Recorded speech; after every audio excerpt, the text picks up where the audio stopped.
Mapalad ang bumabasa at ang mga nakikinig sa sulat na ito kung tinutupad nila ang nakasulat dito, sapagkat ang mga sinasabi rito ay malapit nang mangyari.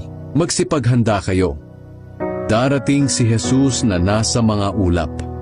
Makikita siya ng lahat ng tao, pati na ng mga pumatay sa kanya, at iiyak ang mga tao sa lahat ng bansa sa mundo, dahil sa takot nilang sila ay parurusahan na niya.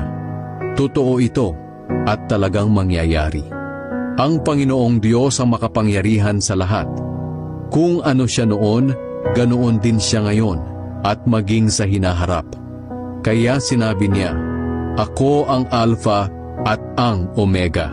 Nang marinig ko ito, lumingon agad ako upang tingnan kung sino ang nagsasalita sa akin. At nakita ko ang 7 ilawang ginto. Sa gitna ng mga ilawan ay may nakatayong parang anak ng tao. Mahaba ang damit niya na umaabot sa kanyang paa, at may gintong pamigkis sa kanyang dibdib. Ang buhok niya ay napakaputi, tulad ng telang puting-puti, at ang mga mata niya ay nagbabagang parang apoy. Ang mga paa niya ay kumikinang na parang tansong dinalisay sa apoy at pinakintab. Ang tinig niya ay napakalakas na parang rumaragas ang tubig. May hawak siyang 7 bituin sa kanang kamay niya, at lumalabas sa bibig niya ang isang matalas na espada na 2 ang talim.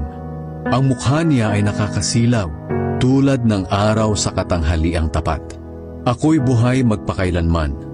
Namatay ako, pero masdan mo, buhay ako, at hindi na muling mamamatay. Nasa ilalim ng aking kapangyarihan ng kamatayan at ang lugar ng mga patay.